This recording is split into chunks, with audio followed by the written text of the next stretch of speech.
I'd avoid most organic produce. Not only is that just potentially dangerous because it's literal shit. The problem is so severe that it has resulted in cities having to cut off water to residents.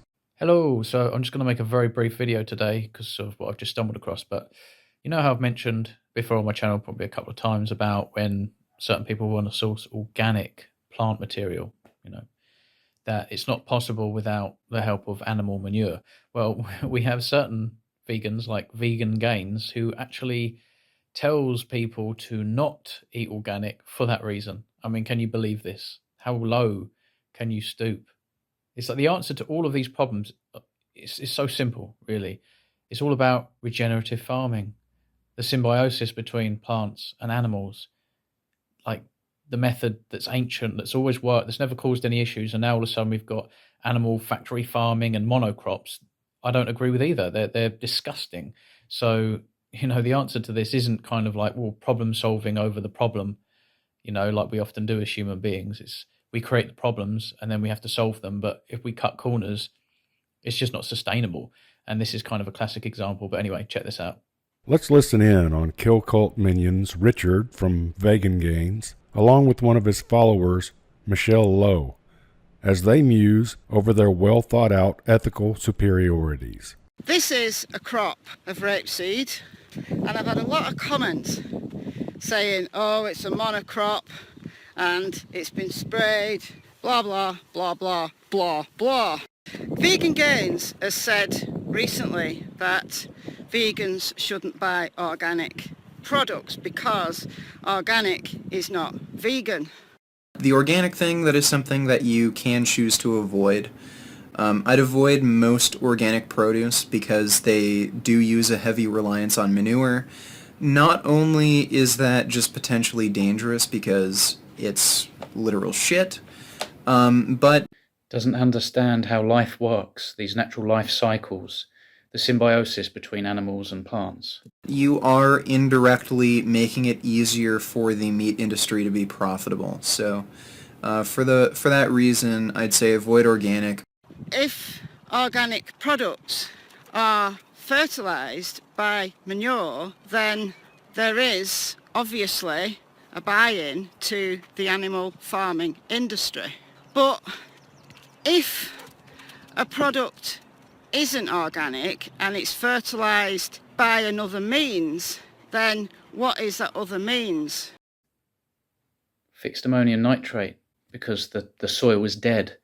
The fact that it's a monocrop means everything there is just dead, even the soil. These guys hate nature, they hate human health. If we go the natural way, these things take care of themselves.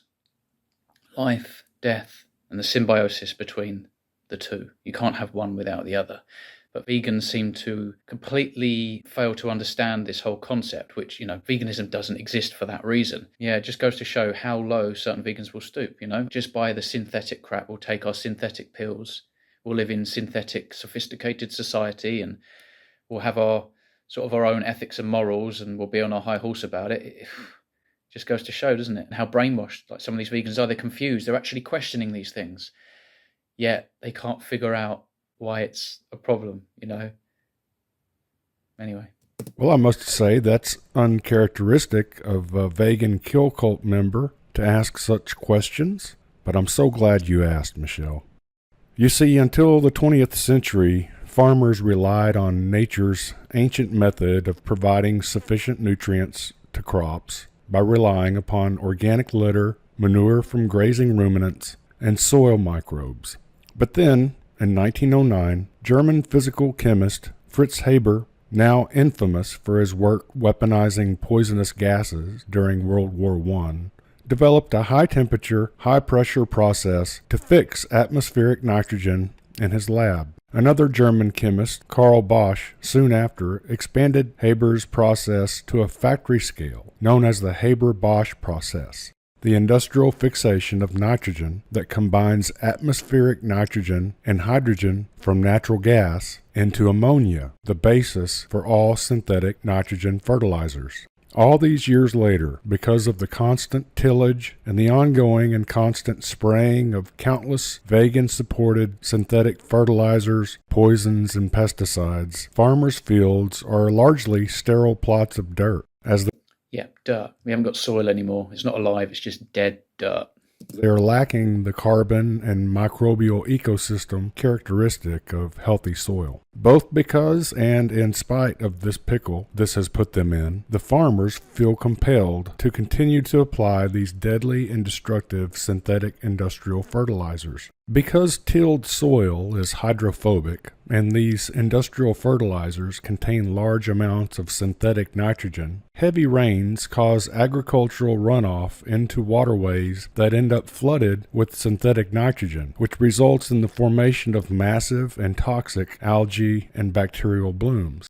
This is what I mean by problem solving over problems, like human intervention and things like this. All this progress is regress. It's real dangerous.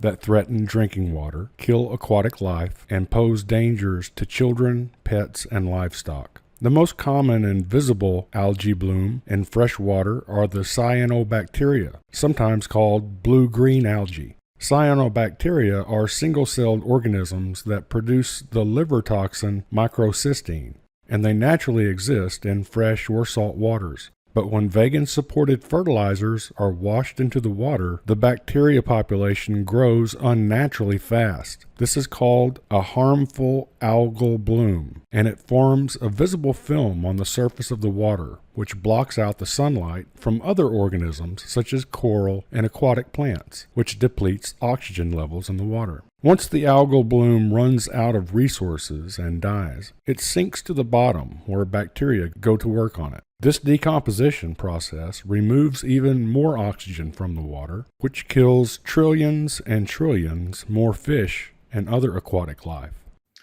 Not so vegan-like after all. The problem is so severe that it has resulted in cities having to cut off water to residents, states having to close fisheries, and has caused massive oceanic dead zones that cannot support aquatic life. So Michelle, in the future, when someone mentions all of the toxic spraying necessary to meet the demands of your vegan kill cult, try not to respond with your usual blah, blah, blah, blah, blah, blah. And actually consider the damage that your cult is doing to this wonderful planet of ours.